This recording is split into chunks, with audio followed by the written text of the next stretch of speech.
Hey YouTube, Electric Adventures here with a response video to Novabug's Friday video where he was looking at, asking the question, what are your 4 favourite joysticks? Quite a few people have responded to this, and some of them, including our good mate Mark Vigier, has added his 4 worst joysticks as well to the tag. And I know, Stig's World also did the same thing. He did it in 2 different videos. So I'll do basically my favourites first.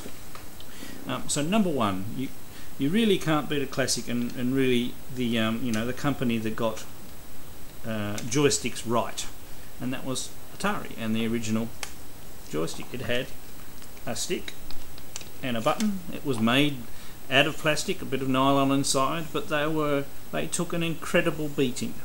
They also had quite a long cord on them and everything like that. So this one is one of my ones from my Atari 2600s, and it still works. It's a good thing to say about it. Now my number 2 joystick is what I believe is the best improvement of an Atari joystick, and it is the Wico command control joystick, which is Wico made arcade joysticks, and they brought out this line of joysticks for the home systems. Now I used to use these in the store that I worked at. I could never afford to buy them back in the day because they were $100 back in the day. This is one that I have acquired since. It's the one that I've set my high score on Sequest, and it's very comfortable. You can play. I mean, you only have one button, and you've got a little switch here, and you can switch between which one you're going to use. So either the bass or the top, and you can switch in game. And it's virtually indestructible as long as you look after the cord. I even got one of these because it has 2 buttons, and rewired it with a new cord, so it works with my MSX machines as well. So very, very good joystick, and one of my absolute favourites. Number 3, once again we're going back to Atari, and they are the Atari paddle controllers, because without Atari paddle controllers you wouldn't be able to play obviously games like Breakout, but also one of the best paddle games, which is Kaboom, which is a game that myself and my friend played for hours and hours and hours, doing score competitions to see who could get as far as you could. Well, you can't win that game, you just keep on going till you die, and paddle controllers are very important for that. I've recently serviced these and finally got them working reasonably well to where I can actually play Kaboom again, which is great. And my 4th favourite controller, and although I don't use this particular one because it's a bit old and it's gotten a bit sloppy, and this is just by the fact that I can click those 2 things, is a DualShock 2 for the PlayStation.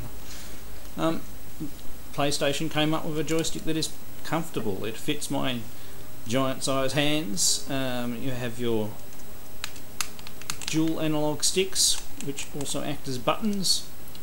Everything is accessible to the thumbs there. You've got all your controls there, and you have, of course, your 2 rear shoulder buttons. So the original controller that came out with the PlayStation didn't have, obviously, the left analog stick, and it was a little bit smaller. I find those to just fit a little bit smaller in the hand and not quite as comfortable, but this one is my perfect one. And obviously they had the DualShock. So this is a DualShock 1, then you've got a DualShock 2 which came out with the PlayStation 2, and the DualShock 3 which came out with the PlayStation 3. I haven't actually used the DualShock 4 that's come out for the PlayStation 4 because I don't have one yet. So there are my 4 favourite joysticks.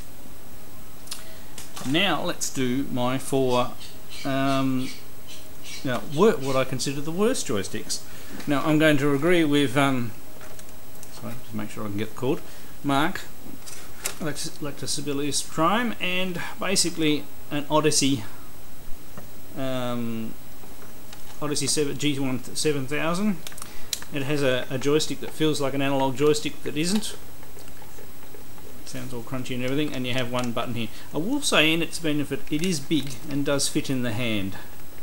It's just the weirdness of the joystick. So probably not the worst in this bunch, but probably not the best either. Another one I'd like to put in is, and unlike others, I'm not going to hold up a Coleco joystick. I'm going to hold up this from the Creativision or Dick Smith Wizard. I got that upside down. What they tried to do was go and take the joystick from a ColecoVision, from a system that was popular, and make their own clone of it. So they took a joystick that wasn't perfect.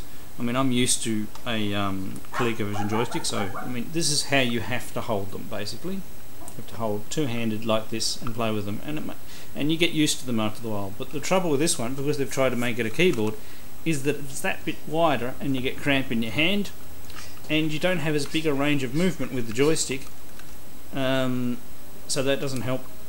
And the buttons, well, the buttons are alright I suppose, but these also touchpad buttons are nowhere near as responsive as the ones for the Coleco.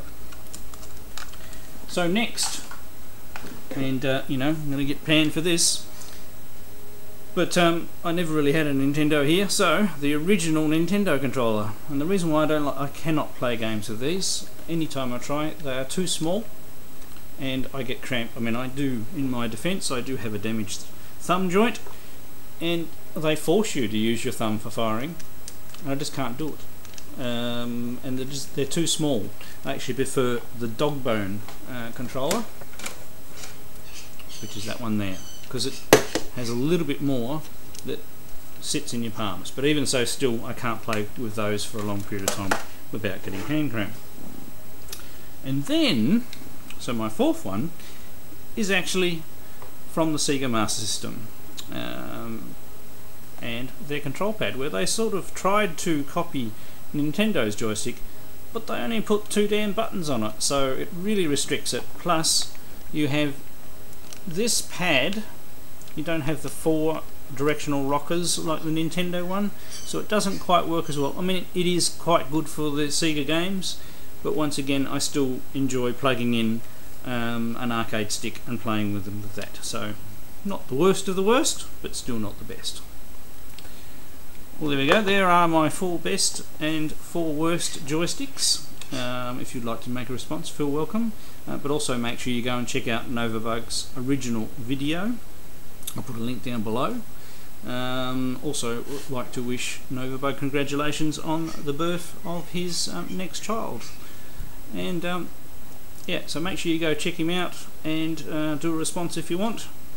And I'll catch you later.